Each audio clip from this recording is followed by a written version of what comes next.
Buenas tardes a todos.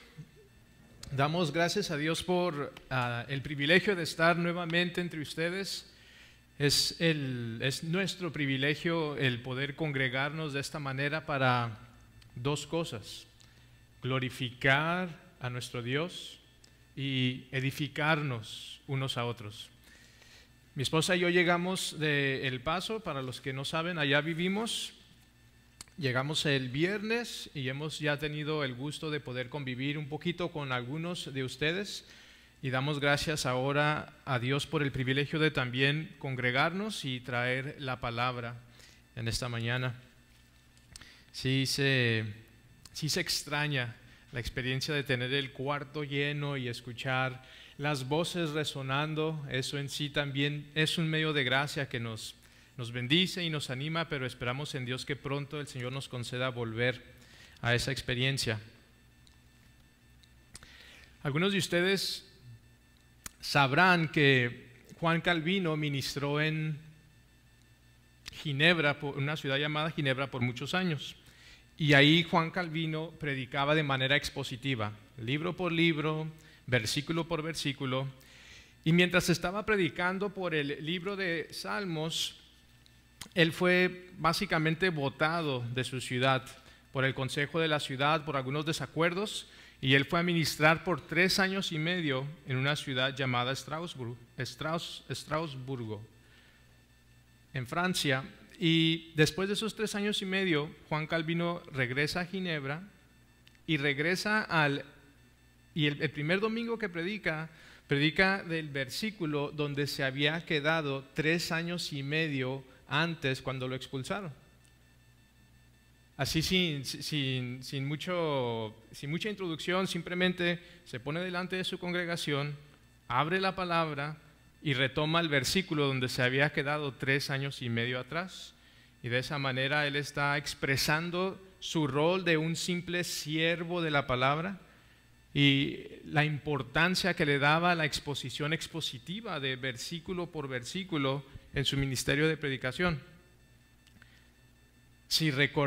Tal vez no recuerdan, pero yo estuve aquí hace no 3 años y medio, sino hace 3 meses y medio, y prediqué un pasaje de Marcos 5.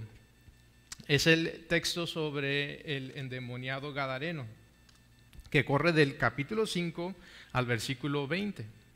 Pues hoy, 3 meses y medio después, vamos a retomar nuestro capítulo y a empezar a leer del versículo 21.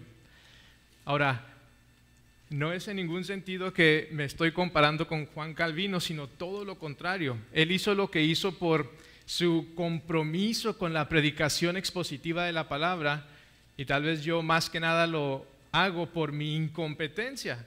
De hecho, le había comentado al pastor Jorge que iba a adaptar un mensaje que prediqué hace 2 semanas para el Día de la Reforma, y al estar acomodándolo batallé un poco y no me sentía satisfecho con lo que iba a presentar. Entonces decidí retomar el pasaje donde nos quedamos en la última visita. Entonces, si abren sus Biblias ahí al capítulo 5 de Marcos, empezaremos en el versículo 21 y leeremos hasta el versículo 34, aunque nuestra exposición será del versículo 25 al 34. Entonces, por favor, sigan la lectura de la palabra. Marcos 5, 21. Leamos.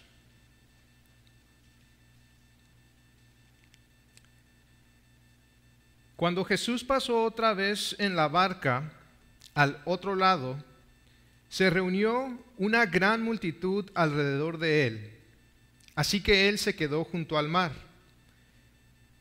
Y vino uno de los oficiales de la sinagoga llamado Jairo, y al ver a Jesús se postró a sus pies y le rogaba con insistencia: mi hijita está al borde de la muerte, te ruego que vengas y pongas las manos sobre ella para que sane y viva. Jesús fue con él, y una gran multitud lo seguía y oprimía. Había una mujer que padecía de flujo de sangre por 12 años. Había sufrido mucho a mano de muchos médicos y había gastado todo lo que tenía sin provecho alguno, sino que al contrario, había empeorado. Cuando ella oyó hablar de Jesús, se llegó a él por detrás entre la multitud y tocó su manto, porque decía: si tan solo toco sus ropas, sanaré. Al instante, la fuente de su sangre se secó y sintió en su cuerpo que estaba curada de su aflicción. Enseguida Jesús, dándose cuenta de que había salido poder de él, volviéndose entre la gente, dijo: ¿quién ha tocado mi ropa? Y sus discípulos le dijeron: ¿ves que la multitud te oprime y preguntas: ¿quién me ha tocado? Pero él miraba a su alrededor para ver a la mujer que lo había tocado.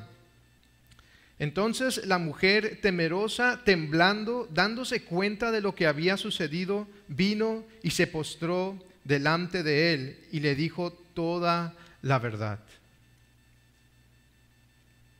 Hija, tu fe te ha sanado, le dijo Jesús. Vete en paz y queda sana de tu aflicción. Oremos.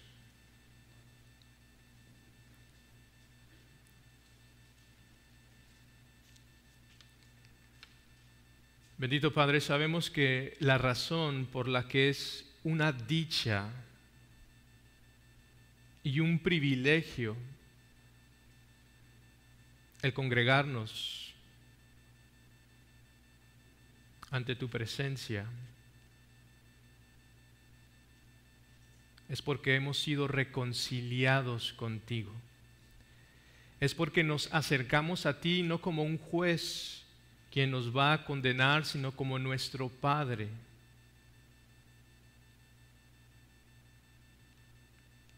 Porque por causa de la obra de tu Hijo ha concluido el terror de la ley que nos amenazaba fuera de Cristo.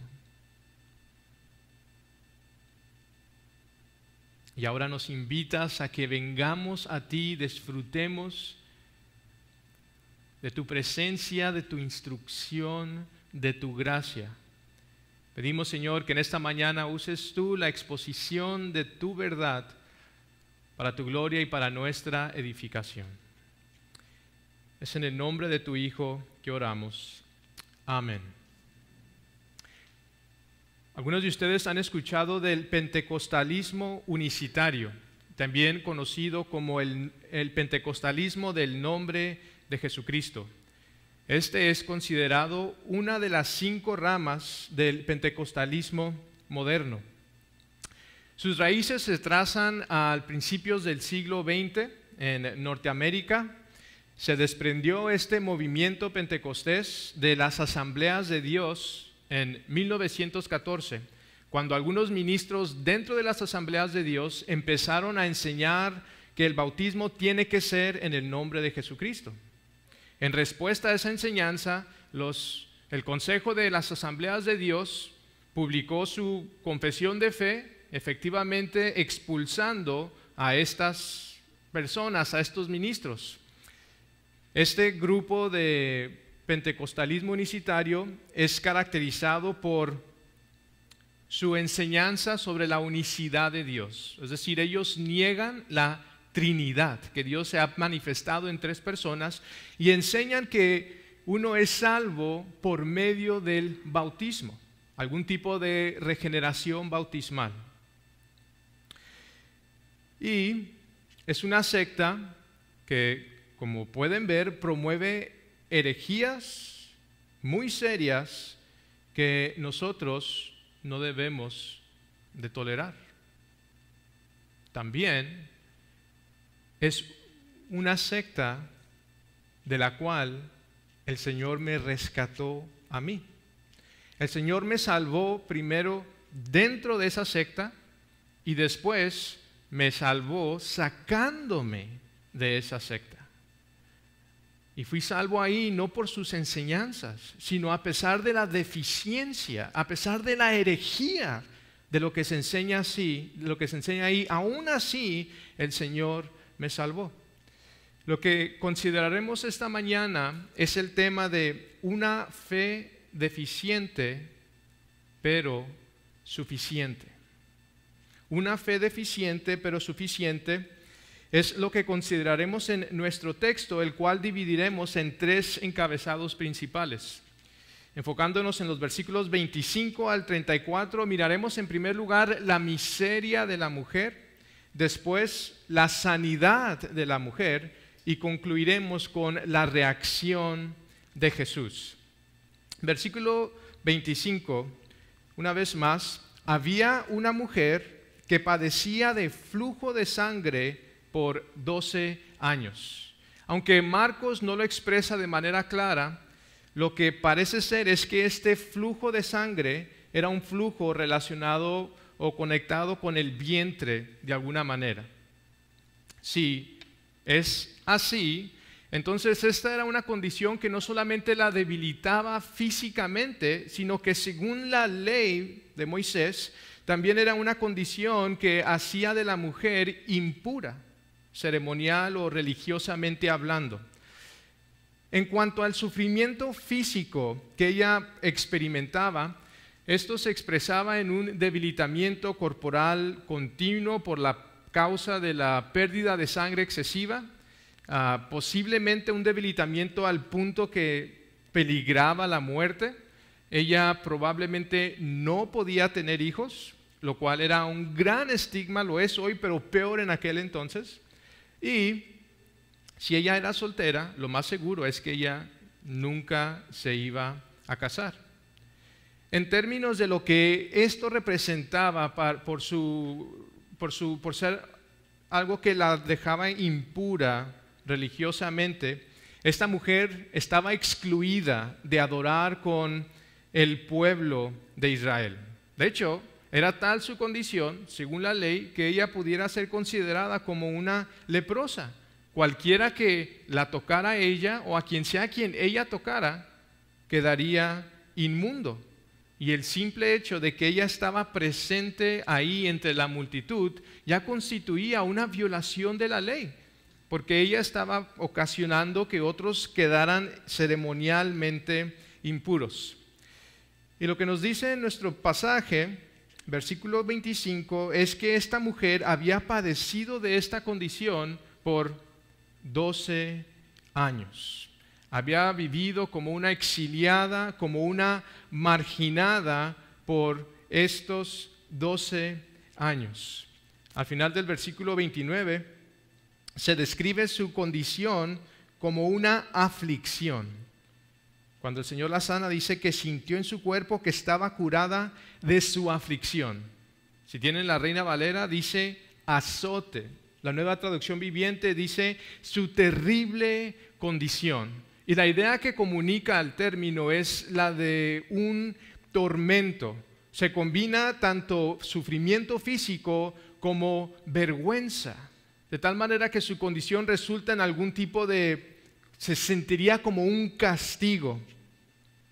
El versículo 26 nos da un retrato más claro de la miseria que experimentaba esta mujer. Dice que había sufrido mucho a manos de muchos médicos y había gastado todo lo que tenía sin provecho alguno, sino que al contrario había empeorado. Ella acudió a los médicos, quienes, dice Marcos, básicamente la llevaron de Guatemala a Guatepeor. Y la situación con los tratamientos medicinales o de los médicos en aquellos entonces es que eran conocidos por ser dolorosos, por ser a veces costosos, por lo menos en el caso de esta mujer. Y se dice o se escribe en el Talmud, un libro autoritario de los judíos, que los mejores de los médicos son dignos de la muerte, lo cual reflejaba un sentimiento popular de poca confianza en los médicos. Y no sin justa razón, porque el Talmud mismo enumera no menos de 11 curas, remedios para la condición de esta mujer. Algunos eran como algún tipo de ungüento, pero otros de los remedios que se ofrecen son mera superstición. A manera de ejemplo, aquí está uno de los remedios que se le podría sugerir a esta mujer. Ponla en un lugar donde se juntan dos caminos. Pon una copa de vino en su mano derecha y que alguna persona se le acerque por detrás y la asuste y le diga: levántate de tu azote. Si de casualidad sucedería que esto no funcionara, la mujer también podría cargar un huevo de avestruz o las cenizas de un huevo de avestruz en su mano, poniéndolos en un cierto tipo de tela especial, y tal vez eso haría el milagro. Entonces pueden imaginarse con este tipo de remedios que no es de asombrarnos que esta mujer gastó su dinero, empleó 12 años yendo de médico en médico, agotando sus recursos financieros, posiblemente quedando en pobreza extrema, habiendo vendido sus posesiones y todo lo que tenía, y aún así todo resultó inútil. ¿Por qué? Porque ella sufrió mucho, dice el texto, a manos de muchos doctores, los cuales agotaron todos sus recursos y ella obtuvo nada. Esa es la condición que Marcos nos pinta de esta mujer. Ahora consideremos la sanidad de la misma en el versículo 27 al 29. Dice que ella oyó hablar de Jesús. Posiblemente llegaron a ella informes, reportes de otras ciudades, de otras campañas de milagros que Jesús había hecho, y la voz corrió y llegó hasta ella. Entonces ella sabía algo acerca de Jesús que indujo en ella o produjo suficiente fe para creer que Jesús podía salvarla a ella, lo cual la mueve a diseñar un plan. Entonces, si recuerdan el contexto, leímos que un hombre llamado Jairo se le acerca a Jesús intercediendo por su hija, y Jesús va rumbo a donde estaba la hija para sanarla, y mientras él iba para allá dice que las multitudes se agolparon alrededor de Jesús. Entonces la mujer dice, mientras está toda esta conmoción, todas las personas yendo de aquí para allá y las mentes ocupadas en diferentes cosas, voy a acercármele por atrás a Jesús secretamente, voy a tocar las ropas de Jesús y así seré sanada. Ahora, puede entrar la duda de por qué un plan de tanto secreto. ¿Por qué, si ella tenía la fe que Jesús podía sanarla, no simplemente acercársela a Jesús de manera directa, tal como Jairo lo hizo? Se acercó Jairo, se arrodilló y: ten misericordia de mi hija. ¿Por qué no pudo ella hacer lo mismo? Bueno, no se nos dice, pero probablemente tenía que ver algo con su hemorragia o con su flujo de sangre, con el hecho de que ella estaba ceremonialmente impura, era una mujer marginada. Pero sea lo que sea, ella determinó abordarlo de esta manera, acercándosele por atrás. Posiblemente había escuchado de que esto había sucedido en otras ocasiones, y decir: si tan solamente toco las ropas de Jesús, quedaré sana. R.C. Sproul dice que durante estos tiempos había una creencia popular que si tú te acercabas a un gran hombre, a un hombre que tenía poderes milagrosos, y simplemente tocabas la túnica o el manto de esa persona, tú pudieras quedar sano. Entonces lo que dice R.C. Sproul es que la fe de esta mujer combina algo de fe legítima en Jesús con algo de la superstición que era popular durante ese tiempo. Pero sea como sea que cataloguemos su fe, porque yo la estoy catalogando como una fe deficiente, pero suficiente, sea como sea, nos dice el versículo 29 que fue eficiente, que fue suficiente. Entonces, imagínense, después de 12 años de estar de médico en médico, marginada y sufriendo la aflicción que esto representaba, en un instante, por tocar el manto de Jesús, dice el versículo 29, que ella al instante sintió la sanidad y que en su cuerpo estaba curada de la aflicción. Ahora, parece ser que parte del plan que esta mujer había ingeniado incluía un escape rápido por la puerta trasera. Como que su intención era acercársele a Jesús, ser sanada y después desaparecerse sin que nadie se diera cuenta que ella estaba ahí. Pero su plan se ve frustrado por la reacción de Jesús. Versículos 30 al final de nuestro pasaje dice: enseguida Jesús, dándose cuenta de que había salido poder de él, volviéndose entre la gente dijo: ¿quién ha tocado mi ropa? Vemos en nuestro pasaje dos reacciones de Jesús. La primera es una pregunta. La pregunta es: ¿quién ha tocado mi ropa? Podemos imaginarnos los ojos penetrantes de Jesús viendo hacia la multitud y preguntando: ¿quién ha tocado mi ropa? Nosotros podemos preguntarnos: ¿será que Jesús realmente no sabía quién había tocado su ropa?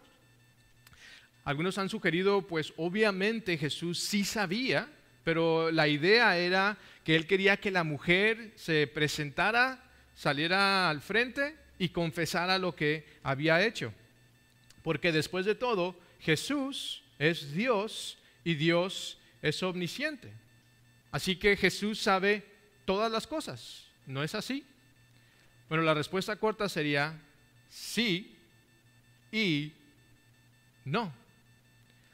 ¿Recuerdan ustedes Jesús dirigiéndose a sus discípulos en Marcos 13? Él les dijo, pero hablando acerca de su segunda venida, pero de aquel día o de aquella hora nadie sabe, ni los ángeles del cielo, ni el Hijo, sino el Padre. Ni el Hijo sabe eso, refiriéndose a sí mismo. ¿Por qué? Porque Jesús es una persona con dos naturalezas. Una naturaleza humana y una naturaleza divina. En las palabras de la fórmula o el credo de Calcedonia, Jesucristo es perfecto en deidad y también perfecto en humanidad, verdadero Dios y verdadero hombre. Entonces, en lo que concierne a su naturaleza divina, por supuesto que Jesús es omnisciente. Pero en lo que concierne a su naturaleza humana, Él es verdadero hombre. Y en ese sentido, Él no sabe todas las cosas. Entonces, sea cual sea la razón exacta de por qué Jesús, de la intención de Jesús, en cuanto a su naturaleza humana, sí pudiéramos concluir que no sabía cómo reaccionan los discípulos. Pienso que podemos nosotros identificarnos y aún simpatizarnos con la reacción de los discípulos. Dice el versículo 31 que le dijeron: ¿ves que la multitud te oprime y preguntas ¿quién me ha tocado? Como que somos prontos nosotros para lanzar el dedo acusatorio a los discípulos, porque a veces sí dicen unas cosas que probablemente nosotros también dijéramos, pero porque no las dijimos podemos apuntarles el dedo. Pero en esta ocasión como que sí decimos, ¿verdad? Pues sí, Jesús, tienes a toda la multitud allí alrededor de ti y tú estás preguntando, ¿quién tocó tu ropa? Versículo 32, pero él miraba. La idea ahí es que él continuaba mirando alrededor. Él estaba insistiendo, él no iba a soltar esto, sino que él quería saber quién había tocado su ropa. Y si recuerdan el contexto de nuestra historia, podemos apreciar más la intencionalidad con la que Jesús se aferraba a saber esto. ¿Por qué? Porque la hija de Jairo se estaba muriendo. y Jesús iba rumbo a donde estaba la hija para sanarla. Entonces había prisa. Podemos imaginarnos al papá, a Jairo, mordiéndose las uñas y jalándose el cabello diciendo, ¿en serio? Jesús, ¿vas a detenerte para preguntar quién tocó tu ropa? Hay una emergencia con mi hija. Pero Jesús pone pausa a toda la operación para saber quién lo había tocado. Entonces es natural nosotros preguntarnos ¿por qué? ¿Por qué era tan importante para Jesús el saber quién había tocado su ropa? Bueno, ahorita les digo lo que yo creo. Por ahorita les dejaremos los puntos de suspenso y regresaremos a la pregunta brevemente. Pero versículo 33 dice que dándose cuenta la mujer que no se iba a escapar, que no le había funcionado su plan de escape por la puerta trasera, se le acerca a Jesús temerosa y temblando. Tal vez no es tan difícil imaginarnos por qué la mujer tenía temor.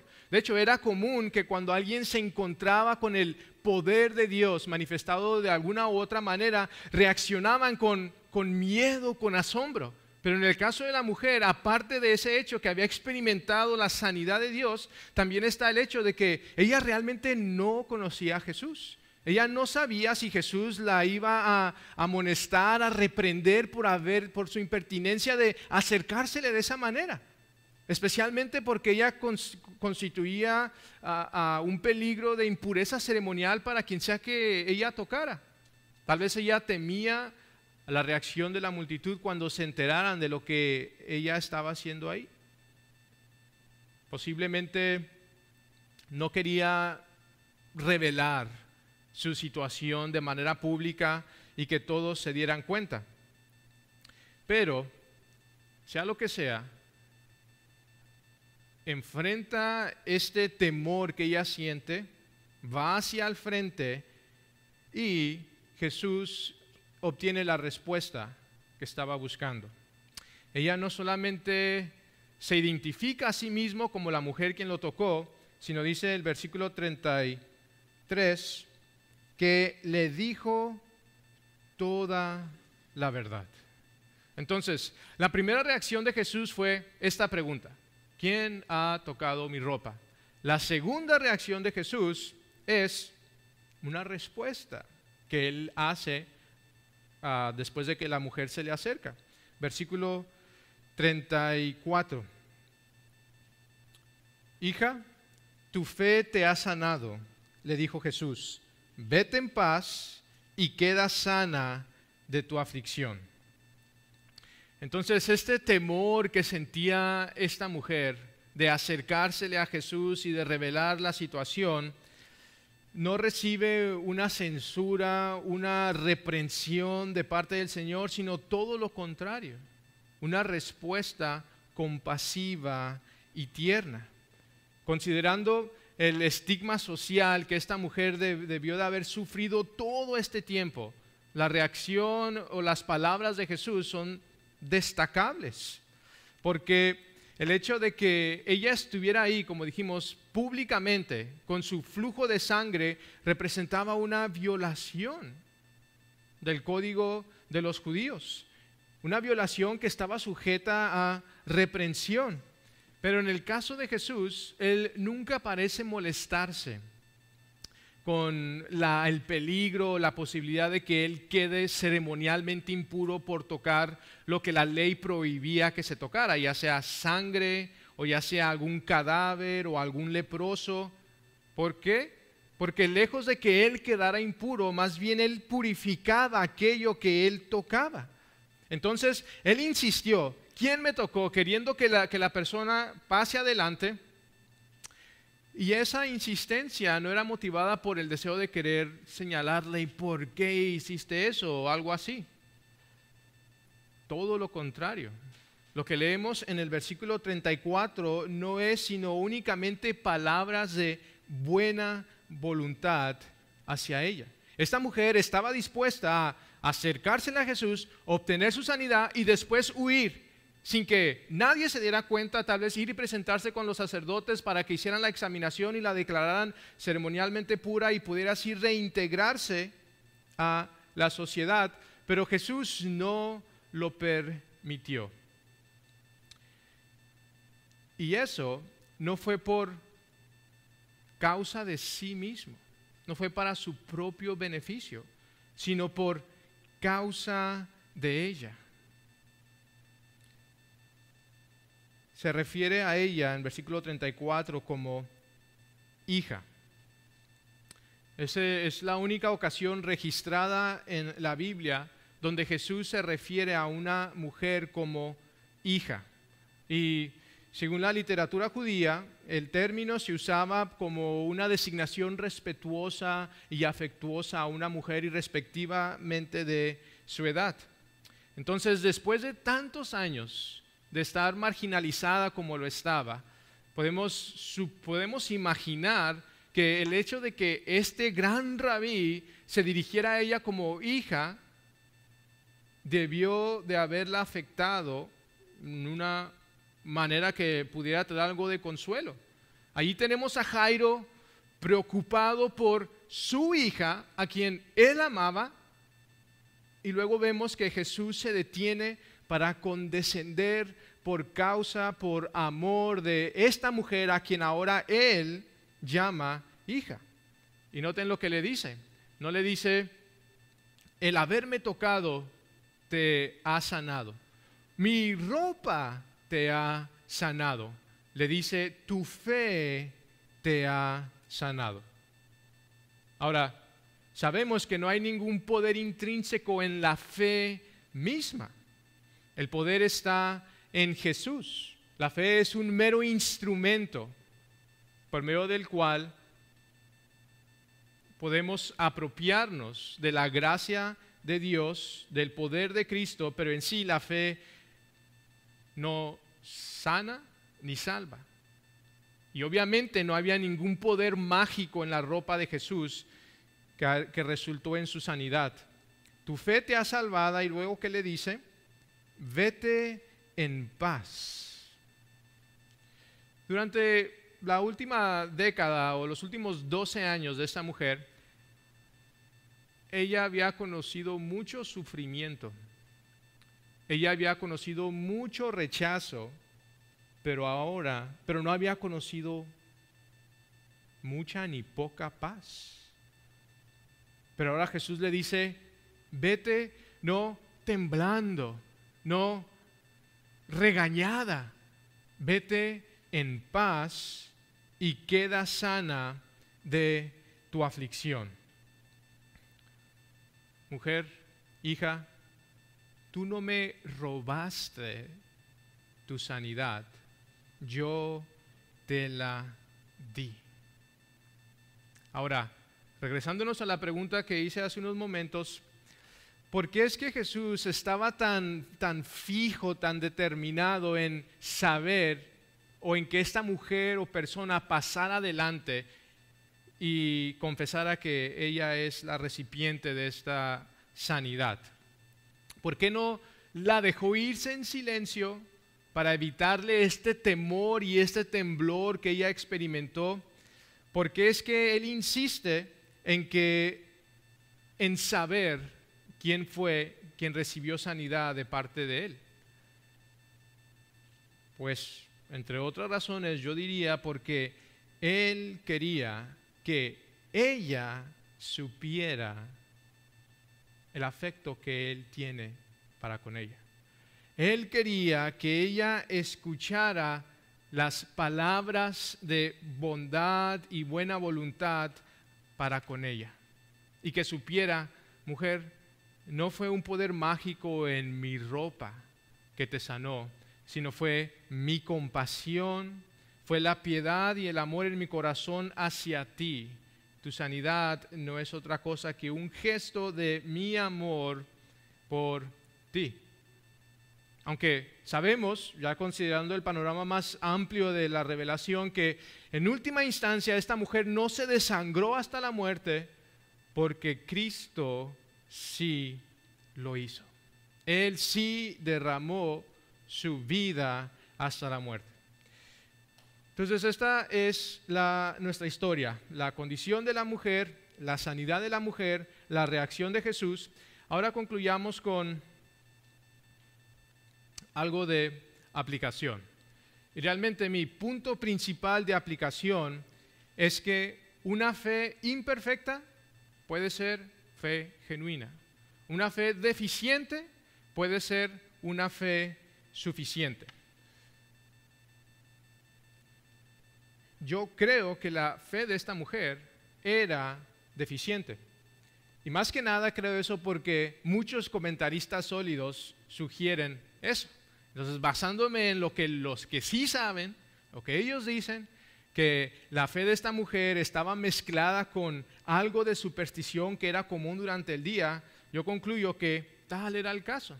Entonces, mientras que la fe de ella no estaba bien informada, estaba desviada, aún así era una fe genuina. De manera que Cristo honró la fe imperfecta.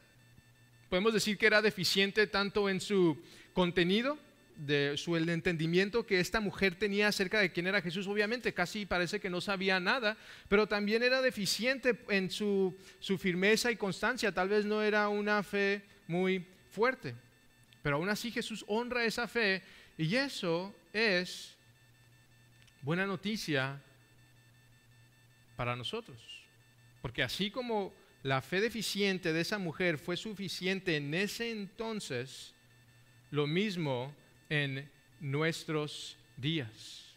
¿Qué sería de nosotros si Dios exigiera una fe perfecta en su palabra, en su Hijo, para ser aceptados? Sino que podemos tener una fe que aún esté mezclada con error teológico y a veces errores serios. No tenemos que tener todo descifrado en lo que concierne ya sea la Trinidad o la doble naturaleza de Cristo para ser aceptados por Dios. De hecho, yo supongo que la experiencia de ustedes tal vez no es como la mía, que iniciaron en esta secta, pero cuando iniciaron tenían todos sus cables torcidos en todo sentido. En cuanto a sus creencias, en cuanto a sus posturas, había muchas cosas que hoy entienden que en aquel entonces no entendían. Y gloria a Dios que esa fe que ustedes ejercieron en medio de su ignorancia fue aceptada por Cristo. Y eso nos da esperanza. Nos da esperanza para nosotros saber que podemos cobrar ánimo de que gente que no sabe nada del Señor puede ser salvada por el Señor si tan solo sabe las verdades más rudimentales acerca de la persona y la obra de Cristo. Nuestros niños con sus conocimientos o facultades limitadas, aún ellos pueden llegar a ser salvos. Aunque no puedan explicarte las profundidades de la teología del pacto o cualquier cosa, en medio de su confusión, el Señor puede aún salvarlos. Todo lo que tienen que saber es que, así como esta mujer estaba enferma y no había nadie más quien podía sanarla, y acude a Cristo creyendo que Él puede hacerlo, así también con que una persona sepa que esta enfermedad de pecado, esta maldad en su corazón, puede ser sanada por Cristo, y por más débil que pueda ser su fe, aún así el Señor puede responder si tan solamente esa persona se le acerca a Él. Y eso es lo que yo les dijera a aquellos de ustedes presentes o conectados, que esta mujer se acercó temblando, no sabiendo la reacción que recibiría del Señor.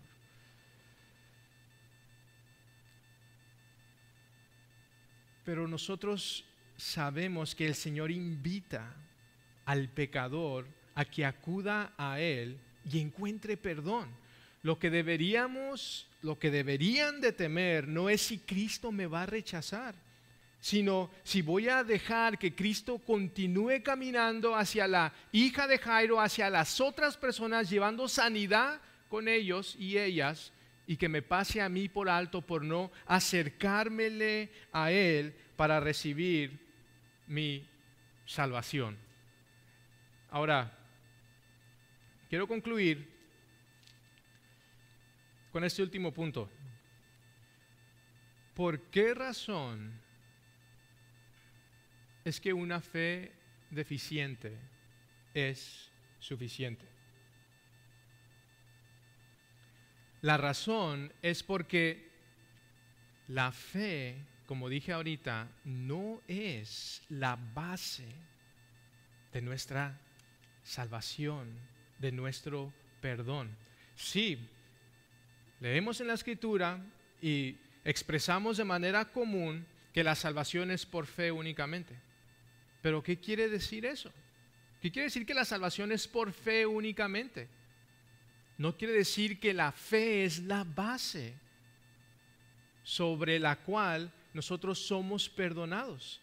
Es decir, no es como que si la fe es una obra que yo hago, yo ejerzo fe y en respuesta a lo que yo hice, entonces Dios me perdona, soy salvo por fe. No, la razón, y de hecho es por eso que puede ser una fe deficiente. ¿Por qué? Porque nuestra salvación, nuestro perdón no descansa en la perfección de nuestra fe, sino en la perfección de la justicia de Cristo. La fe es únicamente la causa instrumental de nuestra justificación. Es decir, la fe es el instrumento por medio del cual Dios nos atribuye la justicia de su Hijo a nosotros. El punto es que lo que nosotros tenemos que evitar es mirar dentro de nosotros mismos, ya sea mi moral, mi justicia o mi fe, si es una fe fuerte o si es una fe débil, para tener seguridad de nuestra relación y salvación o nuestra relación con Dios. Lo que tenemos que hacer es precisamente lo opuesto y ver fuera de nosotros. Nuestra fe no puede descansar en nuestra fe. Debemos de ver fuera de nosotros hacia dónde. Hacia la perfecta justicia de Cristo.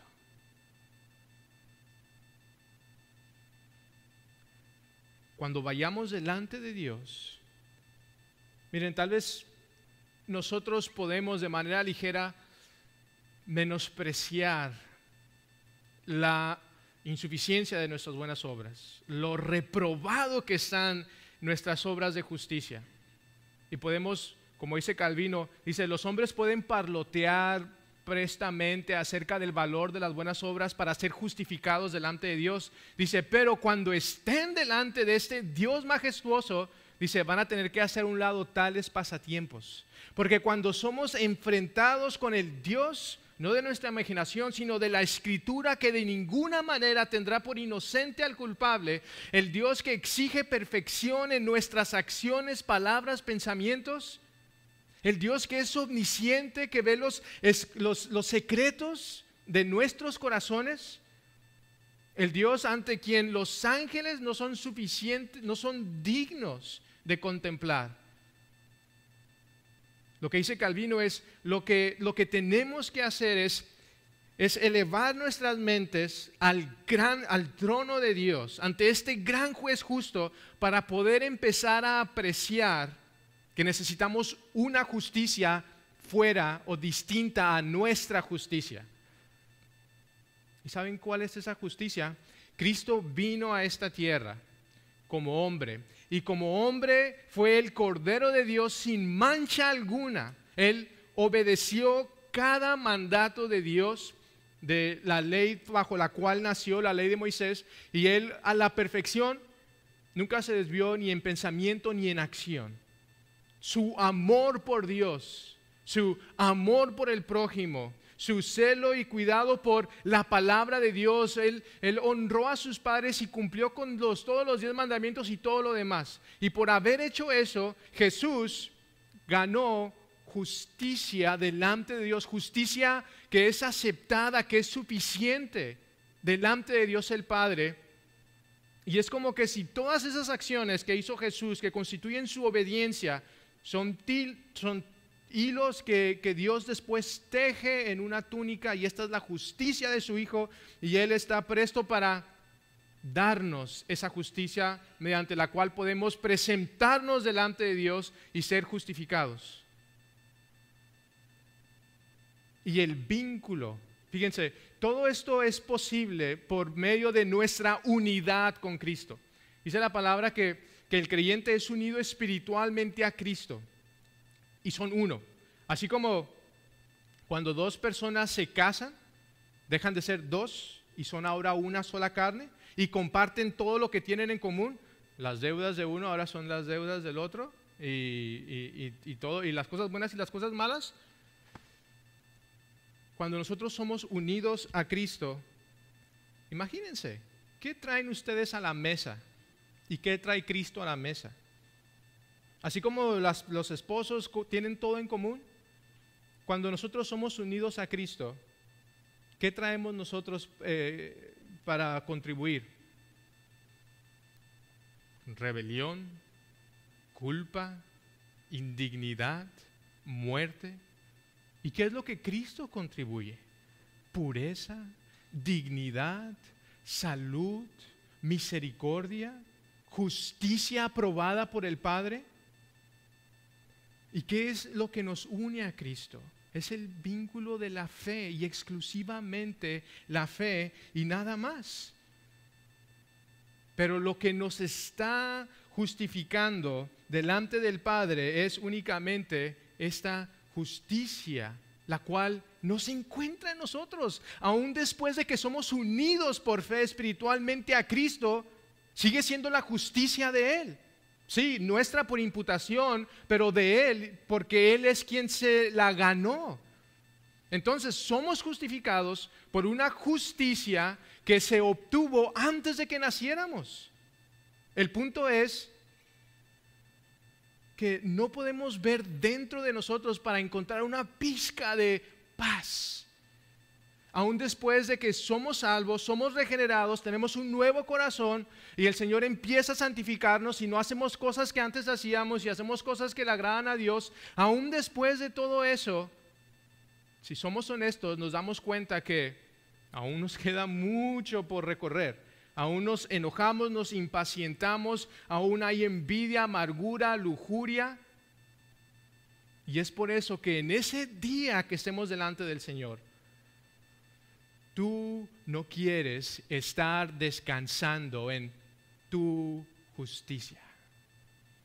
Porque aunque el Espíritu de Dios esté en ti y esté moviéndote a hacer la voluntad de Dios, no quieres depender del cambio que se ha hecho hasta ahorita en tu vida, sino, como decía Lutero, una justicia foránea o extraña a nosotros, que viene de fuera. Y esa justicia es la justicia de Cristo. Dice Romanos 4, no recuerdo si es 5 o 6, que Dios justifica al impío. Al impío. Entonces, concluyo, dirigiéndome a aquellos que no conocen al Señor, que no son salvos. Lo que dice el apóstol Pablo en Hechos 3:79, aquí dice: todas las cosas de que no pudieron ser justificados por la ley de Moisés, por medio de él, de Cristo, todo aquel que cree es justificado. Todo aquel que, ¿quién es justificado? Uno, el que cree. Y dos, como dice el apóstol en Romanos 4, quiero recordar el versículo 5, pero al que no trabaja, pero cree, es todo, es el que cree. No trabajaste, no cooperaste en nada. ni antes ni después. Al que no trabaja pero cree, dice el versículo 5, en aquel que justifica ¿a quién? ¿Al que le echa ganas? ¿Al que pues como que está madurando muy rápido? ¿Al que nunca ha matado a nadie? Al impío.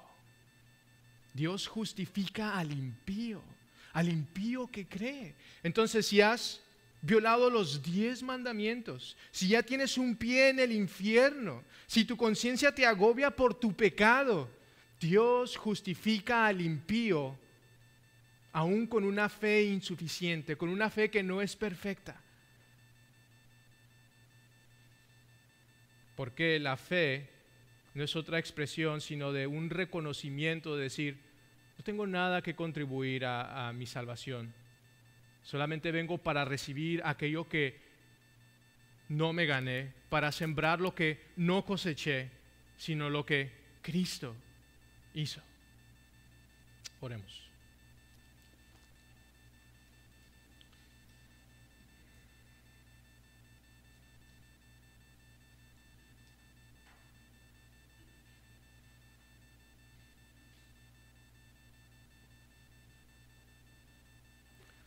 Bendito Padre, te damos gracias porque no dependemos de nuestro desempeño, de nuestra constancia, de nuestra fidelidad. Ay de nosotros, si tal fuera el caso, esperaríamos con terror el día del juicio, porque seríamos justamente condenados. Pero dado que por medio del Evangelio se ha revelado tu justicia, nos has dado tu justicia, es que ahora tenemos en el cielo no a un juez que nos condenará, sino a un Padre que nos recibirá.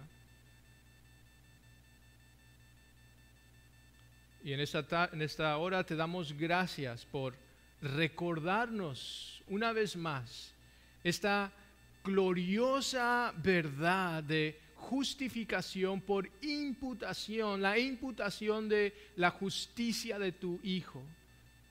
Nuestra maldad le es imputada a Él y su justicia nos es acreditada a nosotros. Y esta es nuestra gloria. Y por eso te alabamos y pedimos, Señor, que tú otorgues el don de la fe, que concedas el creer a aquellos quienes están hoy bajo tu condenación, bajo tu ira, y encuentren la salvación gratuita, que acudan a ti sin dinero y compren pan y leche y reciban tu salvación sin confiar, sin poner confianza alguna en sí mismos, en su carne. Todo esto oramos dándote gracias por tu Hijo. Amén.